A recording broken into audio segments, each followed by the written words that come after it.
ವೀಕ್ಷಕರೆಲ್ಲರಿಗೂ ದೈನಿಕ ರಾಶಿ ಫಲ ವಿಶೇಷ ಕಾರ್ಯಕ್ರಮಕ್ಕೆ ಸ್ವಾಗತ.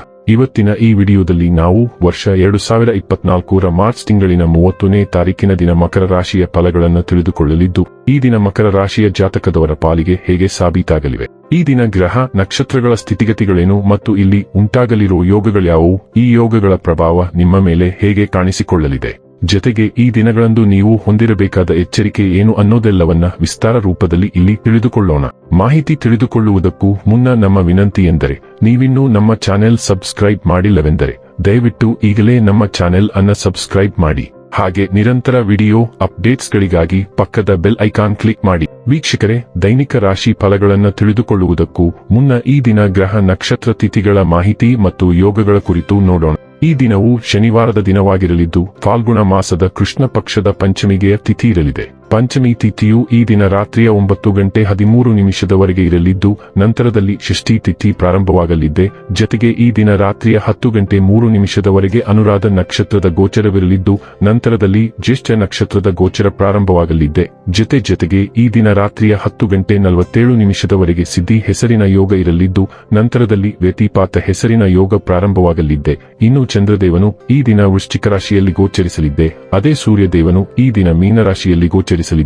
ಇನ್ನು ಈ ದಿನದಂದು ಅಭಿಜಿತ್ ಮುಹೂರ್ತ ಮಧ್ಯಾಹ್ನದ 12:01 ಇಂದ ಮಧ್ಯಾಹ್ನದ 12:50 ಇರಲಿದ್ದೆ. ಇದು ಈ ದಿನದ ಗ್ರಹ ನಕ್ಷತ್ರ ತಿಥಿಯ ಕುರಿತಾದ ಮಾಹಿತಿಯಾಗಿದ್ದು, ಇದರ ಆಧಾರದ ಮೇಲೆ ನಿಮ್ಮ ದಿನಚರಿಯಲ್ಲಿಯೂ ಬದಲಾವಣೆ ಕಂಡು ಬರಲಿದೆ. ಇನ್ನು ಈಗ ಈ ದಿನದ ಮಕರ ರಾಶಿಯ ಫಲಗಳ ಕುರಿತು ನೋಡುವುದಾದರೆ, ನೀವು ಯೋಗ ಧ್ಯಾನದೊಂದಿಗೆ ದಿನವನ್ನು ಪ್ರಾರಂಭಿಸಬಹುದು. ಇದನ್ನು ಮಾಡುವುದರಿಂದ ನಿಮಗೆ ಪ್ರಯೋಜನಕಾರಿಯಾಗುತ್ತದೆ ಮತ್ತು ದಿನವಿಡೀ ನಿಮ್ಮಲ್ಲಿ ಶಕ್ತಿ ಉಳಿದಿರುತ್ತದೆ. ಹಣಕ್ಕೆ ಸಂಬಂಧಿಸಿದ ಯಾವುದೇ ವಿಷಯ ನ್ಯಾಯಾಲಯ ಪ್ರಕರಣದಲ್ಲಿ ಸಿಲುಕಿಕೊಂಡಿದ್ದರೆ ಇಂದು ನೀವು ಅದರಲ್ಲಿ ವಿಜಯವನ್ನು ಪಡೆಯಬಹುದು ಮತ್ತು ನೀವು ಹಣದ ಲಾಭವನ್ನು ಪಡೆಯಬಹುದು. ಬಿಕ್ಕಟ್ಟಿನ ಸಮಯದಲ್ಲಿ ನಿಮಗೆ ಸಹಾಯ ಮಾಡಿದ ಸಂಬಂಧಿಗಳಿಗೆ ನಿಮ್ಮ ಕೃತಜ್ಞತೆಯನ್ನು ವ್ಯಕ್ತಪಡಿಸಿ. ನಿಮ್ಮ ಸಣ್ಣ ಕೃತಜ್ಞತೆ ಅವರಿಗೆ ಚೈತನ್ಯ ನೀಡುತ್ತದೆ. ಕೃತಜ್ಞತೆ ಜೀವನದ ಸೊಗಸನ್ನು ಹೆಚ್ಚಿಸುತ್ತದೆ ಮತ್ತು ಕೃತಜ್ಞತೆ ಅದಕ್ಕೆ ಕಲೆಗಳನ್ನು ಹಚ್ಚುತ್ತದೆ.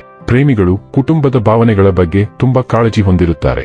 ಇಂದು ನೀವು ಉಚಿತ ಸಮಯವನ್ನು ಹೊಂದಿರುತ್ತೀರಿ ಮತ್ತು ಈ ಸಮಯವನ್ನು ನೀವು ಧ್ಯಾನ ಯೋಗವನ್ನು ಮಾಡುವಲ್ಲಿ ಬಳಸಬಹುದು. ಇಂದು ನೀವು ಮಾನಸಿಕ ಶಾಂತಿಯನ್ನು ಅನುಭವಿಸುವಿರಿ. ಇದು ನಿಮ್ಮ ಸಂಗಾತಿಯ ಜೊತೆಗಿನ ನಿಮ್ಮ ಜೀವನದ ಅತ್ಯುತ್ತಮ ದಿನವಾಗಿರಬಹುದು. ಇಷ್ಟದ ದಿನಗಳು ಈಗ ಕೊನೆಗೊಂಡಿವೆ. ಈಗ ನೀವು ನಿಮ್ಮ ಜೀವನಕ್ಕೆ ಹೊಸ ನಿರ್ದೇಶನ ನೀಡುವ ಬಗ್ಗೆ ಆಲೋಚಿಸಬೇಕು. ನೀವು ಇಂದು ಹತ್ತಿರವಿರುವ ಯಾರಿಗಾದರೂ ಉತ್ತಮ ಸಲಹೆಯನ್ನು ನೀಡಲಿದ್ದೀರಿ ಮತ್ತು ಅದನ್ನು ಕೃತಜ್ಞತೆಯಿಂದ ಸ್ವೀಕರಿಸಲಾಗುತ್ತದೆ. ನೀವು ಇಂದು ತುಂಬಾ ತಿಳುವಳಿಕೆ ಮತ್ತು ಸೌಮ್ಯ ಮನಸ್ಥಿತಿಯಲ್ಲಿದ್ದೀರಿ. ನಿಮ್ಮ ಹಿಂದಿನ ಜನರೊಂದಿಗೆ ಸಂಪರ್ಕ ಸಾಧಿಸಲು ಇದು ಉತ್ತಮ ಸಮಯ.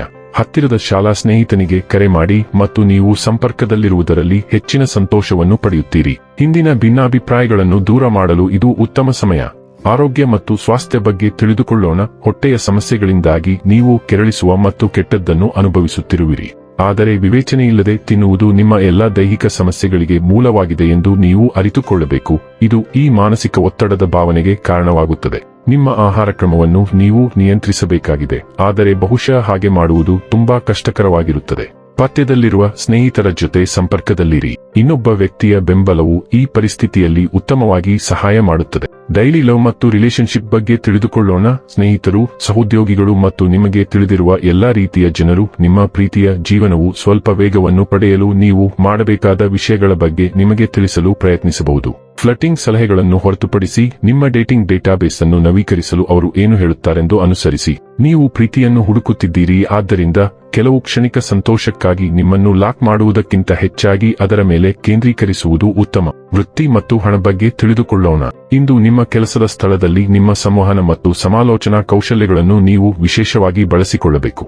ಜೋರಾಗಿ ದೂರು ನೀಡದಂತೆ ಅಥವಾ ಯಾವುದೇ ಕಾಲ್ಬೆರಳುಗಳ ಮೇಲೆ ನಡೆಯದಂತೆ ಎಚ್ಚರಿಕೆ ವಹಿಸಿ. ಬದಲಾಗಿ ಕೆಲಸದಲ್ಲಿ ಸೂಕ್ಷ್ಮವಾದ ಪರಿಸ್ಥಿತಿಯನ್ನು ಹೆಚ್ಚು ಮಾಡಲು ನೀವು ರಾಜತಾಂತ್ರಿಕತೆ ಮತ್ತು ಚಾತುರ್ಯವನ್ನು ವ್ಯಾಯಾಮ ಮಾಡಬೇಕಾಗುತ್ತದೆ. ನಿಮ್ಮ ಯಶಸ್ವಿ ಸಮಾಲೋಚನೆಯು ನಿಮ್ಮ ವೃತ್ತಿ ಜೀವನವನ್ನು ಗಣನೀಯವಾಗಿ ಮುನ್ನಡೆಸಬಹುದು. ಇನ್ನು ಕೊನೆಯದಾಗಿ ಈ ದಿನ ಮಾಡಿಕೊಳ್ಳಬೇಕಾದ ಉಪಾಯಗಳ ಕುರಿತು ನೋಡುವುದಾದರೆ, ಓಂ ಐಂ ಹ್ರೀಂ ಶ್ರೀಂ ಶನೈಶ್ಚರಾಯ ನಮಃ ಮಂತ್ರವನ್ನು ಬೆಳಿಗ್ಗೆ ಸಾಯಂಕಾಲ 11 ಬಾರಿ ಉಚ್ಚರಿಸುವುದರಿಂದ ಪ್ರೀತಿ ಜೀವನ ಉತ್ತಮವಾಗಿರುತ್ತದೆ. ವೀಕ್ಷಕರೇ, ಇದಾಗಿತ್ತು ಮಕರ ರಾಶಿಯ ಜಾತಕದವರ ದೈನಿಕ ರಾಶಿ ಫಲದ ಮಾಹಿತಿ ಇಷ್ಟವಾದರೆ ವಿಡಿಯೋವನ್ನು ಲೈಕ್ ಮತ್ತು ಶೇರ್ ಮಾಡಿ.